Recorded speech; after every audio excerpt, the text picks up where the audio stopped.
அஸ்ஸலாமு அலைக்கும். நான் உங்கள் ஷிஃபா குக்கிங்லேருந்து பேசுகிறேன். இன்றைக்கி நம்ம என்ன ரெசிபி பார்க்க போகிறோன்னா, ரெசிபி கிடையாது, ரெசிபீஸ். இன்றைக்கி நம்ம என்ன ரெசிபீஸ்லாம் பார்க்க போகிறோன்னா, இதோட ஒரு பொருளை மெயின் இன்க்ரீடியனாக வச்சு அதை வச்சு தான் சில ரெசிபீஸ் பார்க்க போகிறோம். அது என்னென்னா அரிசி மாவு. அரிசி மாவை வச்சு எனக்கு தெரிஞ்ச சில ரெசிபீஸ்லாம் நான் சொல்கிறேன். இதை நீங்கள் காலையில் டிஃபனுக்கும் சாப்பிட்லாம், நைட்டு டின்னருக்கும் எடுத்துக்கலாம். அது உங்களோட பிரியம். இது எல்லாமே உங்கள் வீட்டில் வெறும் அரிசி மாவு மட்டும் இருந்தால் போதும். நம்ம வீட்டில் இருக்க பொருட்களை வச்சு டக்குன்னு செஞ்சிடலாம். இதுக்காக மெனக்கெட்டு நீங்கள் தனியாக எந்த பொருளும் வாங்க தேவையில்லை.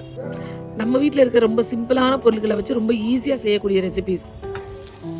எல்லாமே ரொம்ப சிம்பிளாக செய்கிறது. வாங்க எப்படி செய்யறதுன்னு சொல்கிறேன். முதல்ல என்ன செய்ய போகிறேன்னு பார்த்தீங்கன்னா இனிப்பு உருண்டை. இந்த இனிப்பு உருண்டை செய்யறதுக்கு ஒரு பவுலில் தேவையான அளவு அரிசி மாவு எடுத்துக்கிறேன். அதில் அந்த மாவுக்கு தேவையான உப்பை சேர்த்து நல்லா மிக்ஸ் பண்ணி விட்டுருங்க. இப்போ இதில் சுடுதண்ணி தான் ஊற்றி பிசையணும். தண்ணி நல்லா சூடாக இருக்கணும். கொஞ்சம் கூட சூடு கம்மியாகக்கூடாது. நல்ல சூட்டோடு ஊற்றி நல்லா பிசையணும். இதில் முக்கியமான விஷயமே அந்த தண்ணியோட ஹீட் தான். தண்ணியோட சூடு கம்மியாச்சுன்னா மாவு கரெக்டாக வெந்திருக்காது. கொஞ்சம் மாவாக இருக்கும். அது கொஞ்சம் மாவாக இருந்தால் உங்களுக்கு உருட்டை வந்துடும். ஆனால் உருண்டை சாப்பிடும் போது ஹார்டாக இருக்கும். நீங்கள் நல்லா சூட்டோட தண்ணியில் ஊற்றி பிசைஞ்சிங்கன்னா மாவு நல்லா வெந்திருக்கும். மாவு நல்லா வெந்திருக்கிறனால உருண்டை ரொம்ப சாஃப்டாக இருக்கும். இப்போ பாருங்கள், தொட்டு பார்த்தேன் பாருங்கள், மாவு கையில் ஒட்டலை. இந்த மாதிரி ஒட்டாமல் வந்தாதான் மாவு நல்லா வெந்திருக்குன்னு அர்த்தம். பாருங்கள், என் கையில் கொஞ்சம் கூட ஒட்டலை பாருங்கள். மாவை எடுத்து நல்லா பிசைஞ்சிட்டு தான் உருட்டணும். நீங்கள் அப்படியே இந்த ஸ்பூனில் பரட்டின மேனிக்கு எடுத்து உருட்டினீங்கன்னா உருண்டை ஹார்டாக இருக்கும், விரிய ஆரம்பிச்சிடும். பாருங்கள், நல்லா பிசைஞ்சிட்டு நல்ல விரிசு இல்லாமல் அழகாக குட்டி குட்டி பாலாக உருட்டிடுங்க. இது மாவு நல்ல சுடுதண்ணியில் வெந்திருக்கிறனால ஈஸியாக உருட்டை வரும். கையிலலாம் ஒட்டாது. நீங்கள் பிளேட்டில் போட்டாலும் ஒட்டாது. நான் ஒரே பிளேட்டில் தான் மேலே மேலே உருட்டி போடுறேன். மேலே மேலே போடும்போது கூட ஒரு உருண்டை ஒட்டாது. ஏன்னா மாவு அந்தளவுக்கு கரெக்டாக சுடுதண்ணியில் வெந்திருக்கு. இந்த மாவோட பக்குவத்தை மட்டும் கொஞ்சம் கரெக்டாக பார்த்துக்கோங்க. பாருங்கள், இந்த மாதிரி மொத்தமாக உருட்டி வச்சுட்டேன். இப்போ இதை நான் ஒரு கண்ணு பாத்திரத்தில் வச்சு வேக வைக்க போகிறேன். பாருங்கள், இதான் கண்ணு சட்டி. இதில் நான் லைட்டாக ஒரு ட்ராப் அளவுக்கு சும்மா எண்ணெய் ஊற்றி லைட்டாக தடவி விட்டுக்கிறேன். ஏன்னா அந்த கொலக்கட்டை இதில் ஒட்டாமல் இருக்கு. உருண்டை. உங்ககிட்ட இந்த கண்ணு சட்டி இல்லைன்னா நீங்கள் இட்லி சட்டியில் கூட வேக வச்சுக்கலாம். பார்த்தீங்களா, உருண்டை எப்படி ஒன்னோட ஒன்று ஒட்டாமல் இருக்குன்னு பாருங்க.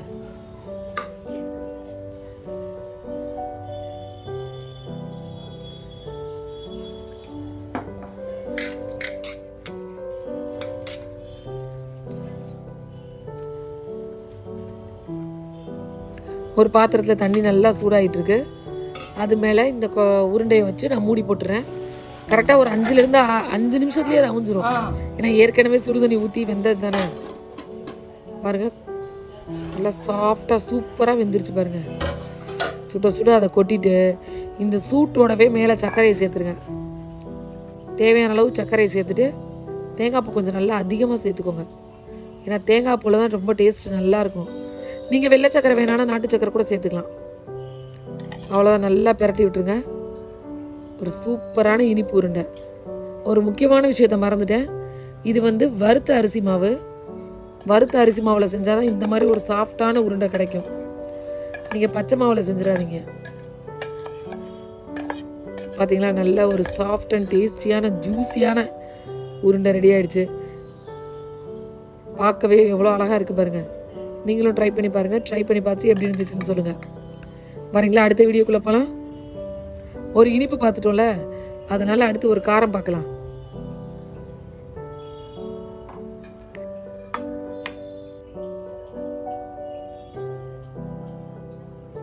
இதை கார ரொட்டின்னு சொல்லலாம், பத்திரின்னு சொல்லலாம். அது உங்களோட விருப்பம்.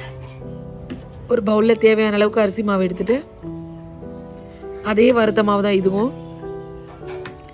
இப்போ இதில் நான் ஒரு 3 கரண்டி மாவு அரிசி மாவு எடுத்திருக்கேன். 3 கரண்டி மாவுக்கு 2 பெரிய வெங்காயத்தை பொடியாக கட் பண்ணி சேர்த்துருக்கேன். ஏன்னா இதில் வெங்காயம் கொஞ்சம் அதிகமாக இருந்தால் தான் நல்லாயிருக்கும். அது கூடவே பொடியாக நறுக்கின கருவேப்பிலை சேர்த்துக்கிறேன். ஒரு 3 பச்சை மிளகாயை சின்ன சின்னதாக கட் பண்ணி சேர்த்துக்கிறேன். உங்களுக்கு காரத்துக்கு ஏற்ற மாதிரி சேர்த்துக்கோங்க. ஒரு கைப்பிடி அளவு கொத்தமல்லி, அதையும் சின்ன சின்னதாக கட் பண்ணி சேர்த்துக்கிறேன். இது கூடவே 1/2 ஸ்பூன் ஜீரகம். இப்போ மாவு ரெடி ஆயிடுச்சு. தேவையானது எல்லாத்தையும் போட்டாச்சு. இப்போ தண்ணி கொதிக்க கொதிக்க இறக்கிட்டு வந்திருக்கேன். அதில் 1 ஸ்பூன், அதாவது இந்த மாவுக்கு தேவையான அளவு உப்பை சேர்த்துட்டு நல்லா மிக்ஸ் பண்ணி விட்டுறேன். இந்த வெங்காயம் போட்டு வச்சதில் அப்படியே தண்ணி ஊற்றிடாதீங்க. அப்புறம் எந்த பக்கம் பச்சை மிளகா ஒரு பக்கமோ வெங்காயம் ஒரு பக்கமாக நின்றுடும். எல்லாத்தையும் நல்லா மிக்ஸ் பண்ணிவிட்டு அப்புறமேட்டு சுடு தண்ணி சேருங்க. தண்ணி வந்து நல்லா சூடாக இருக்க மாதிரி பார்த்துக்கோங்க. இப்போ நல்லா ஆப்பைட்டு நல்லா பிரட்டி விட்டுருங்க. நான் ஆப்பையோட பின்பக்கத்தை வச்சு தான் எப்போவுமே மாவு பிசைவேன். அதே மாதிரி தான் பிசைகிறேன். இதுவும் வறுத்த மாவு தான். வறுத்த மாவில் செஞ்சால் தான் கரெக்டாக வரும் பக்குவம். இடியாப்பத்துக்கு வறுத்து வச்சுருப்போம்ல அந்த மாவு தான்.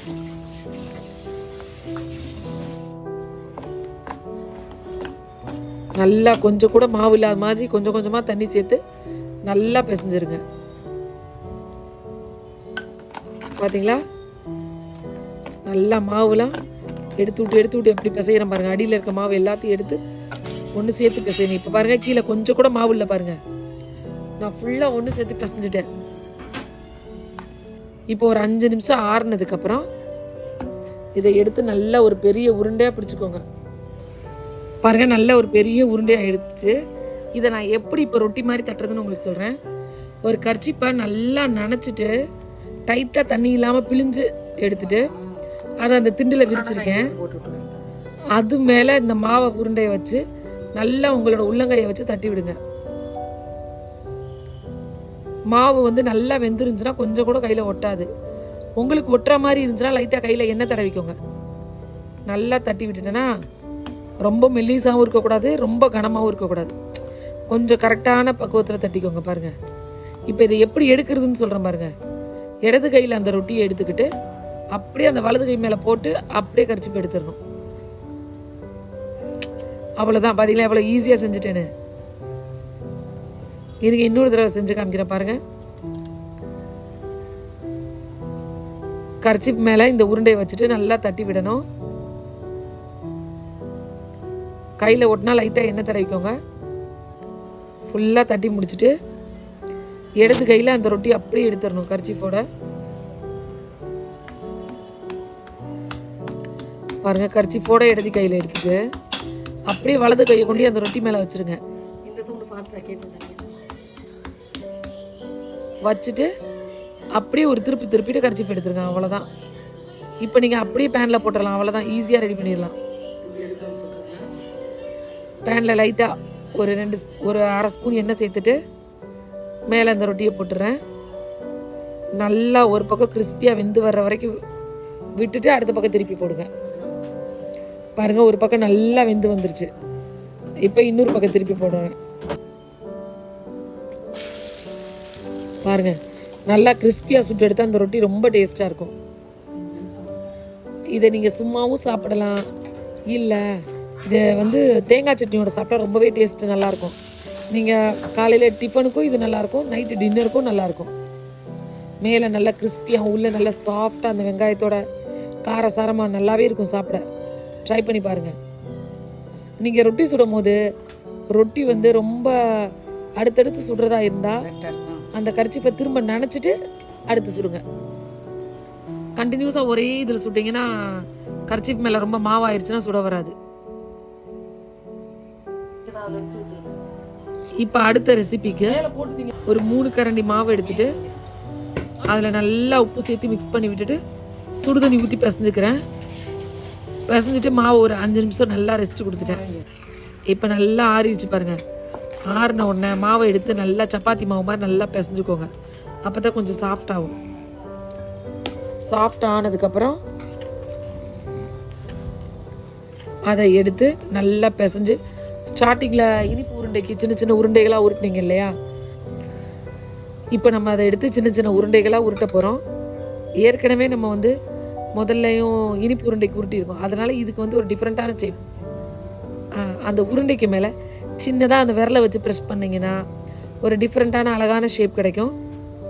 பாருங்கள், அழகாக உருட்டிட்டு விரலை வச்சு லைட்டாக ஒரு ப்ரெஸ் பண்ணிடுங்க. அவ்வளோதான், ஒரு சூப்பரான ஷேப் கிடச்சிருச்சு.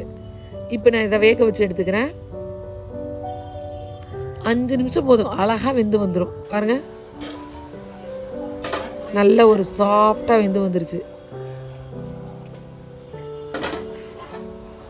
வெந்துருச்சு. இப்போ நம்ம தாளிக்கலாம். ஒரு பாத்திரத்தில் ஒரு கடாயில் தேவையான அளவு எண்ணெய் ஊற்றிக்கோங்க. எண்ணெய் நல்லா காஞ்ச உடனே 1/2 ஸ்பூன் கடுகு,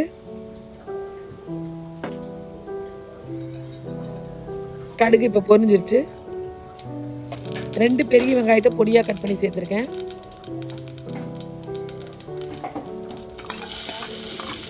வெங்காயம் கொஞ்சம் வெந்து நல்லா கலர் மாதிரி வரணும்.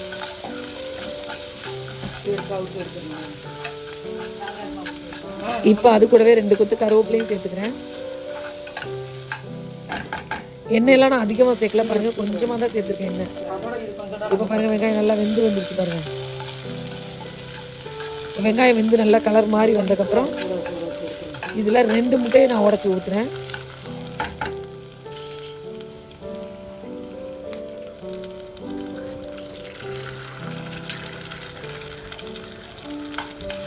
பாருங்கள், வெங்காயம் வெந்ததுக்கப்புறம் ஒரு முட்டையை உடச்சி ஊற்றி நல்லா இதை கிண்டி விட்டுக்கிறேன்.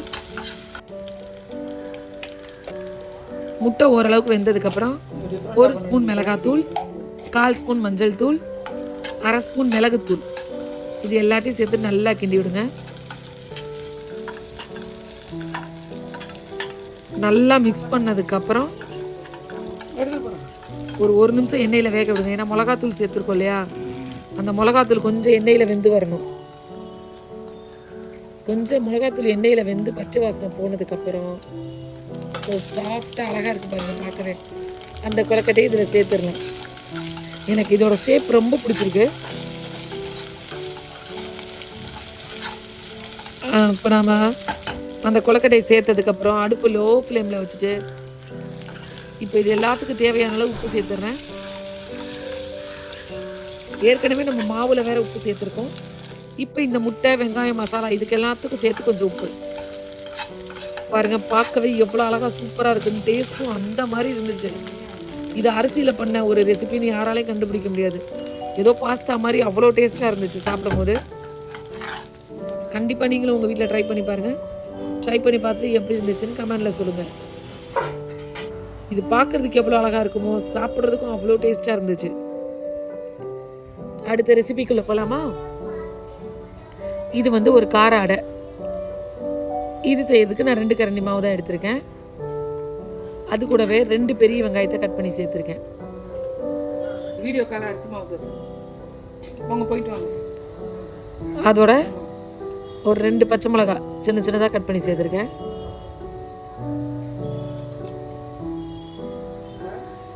ஒரு பெரிய சைஸ் தக்காளியை சின்ன சின்னதாக கட் பண்ணி அதையும் இதில் சேர்த்துருக்கேன். அதோட ஒரு கருவேப்பிலை கொஞ்சத்தை ஒரு 2 கொத்து பொடியாக கட் பண்ணி சேர்த்துருக்கேன். நல்லா ஒரு கைப்பிடி அளவு புதினா அதையும் பொடியாக கட் பண்ணி சேர்த்துக்கோங்க. அது கூடவே 1 ஸ்பூன் மிளகாத்தூள், 1/2 ஸ்பூன் ஜீரகம் எல்லாத்தையும் சேர்த்துட்டு நல்லா கைட்டு எல்லாத்தையும் மிக்ஸ் பண்ணி விட்டுருங்க. ஏன்னா அந்த மிளகாத்தூள் எல்லாம் எல்லா பக்கமும் ஈவனாக மிக்ஸ் ஆகி வரணும். வெங்காயம், தக்காளி, மிளகாத்தூள்லாம் நல்லா மிக்ஸ் ஆனதுக்கப்புறம் தண்ணி ஊற்றி பிசையணும். இதுக்கு வந்து நம்ம அடங்குறனால பச்சை தண்ணி தான் ஊற்றி பிசைய போகிறோம். நல்லா பச்சை தண்ணியை ஊற்றி ஒரு அடை மாவு எப்படி இருக்கும், ரொம்ப கெட்டியாக சப்பாத்தி மாவு மாதிரி இருக்கக்கூடாது, தோசை மாவு மாதிரி இருக்கக்கூடாது.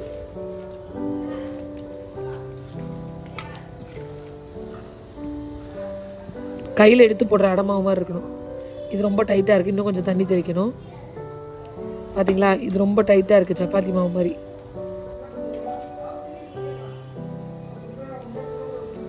பாருங்கள், இப்போ நான் கொஞ்சம் தண்ணி தெளித்து இலக்கமாக பிணைஞ்சு வச்சுருக்கேன். பார்த்தீங்களா, இப்போ அந்த மாவை எடுத்து நம்ம தோசைக்கல்ல வச்சு அப்படியே கையில் லைட்டாக தண்ணியை வச்சு தட்டி விட்டுருக்கேன்.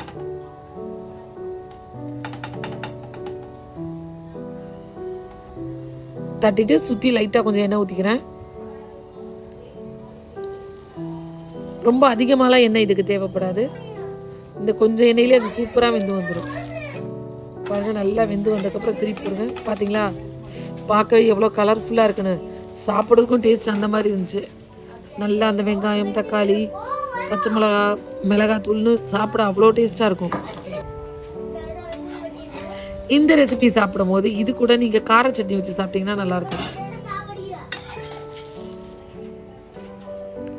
அவ்வளோதான், ஒரு சூப்பரான அடை ரெடி ஆயிடுச்சு பாருங்க. மறுபடியும் உங்களுக்கு தட்டி காமிக்கிறேன். தோசைக்கல் மேலே வச்சுட்டு அப்படியே தட்டி விட்டுருங்க. உங்களுக்கு கை தட்ட வரல, எனக்கு பழகிட்டனால தட்ட வருது. உங்களுக்கு தட்ட வரலன்னா கையில் லைட்டாக தண்ணியை தொட்டிட்டு அதுக்கப்புறம் தட்டினீங்கன்னா ஈஸியாக தட்ட வந்துடும். சுற்றி கொஞ்சமாக எண்ணெய் சேர்த்து விட்டுக்கோங்க. பாருங்கள், 2 பக்கம் வேக வச்சு எடுத்தா ஒரு சூப்பரான கலர்ஃபுல்லான அரிசி மாவு வடை ரெடி ஆயிடுச்சு. என்னோட ரெசிபீஸ்லாம் உங்களுக்கு பிடிச்சிருந்துச்சுன்னா என்னோட சேனலை சப்ஸ்கிரைப் பண்ணுங்கள். அப்போ தான் அடுத்தடுத்து நான் போடுற ரெசிபீஸ் உங்களுக்கு வரும். சூப்பர். சப்ஸ்கிரைப் பண்ணுங்க. தேங்க்யூ.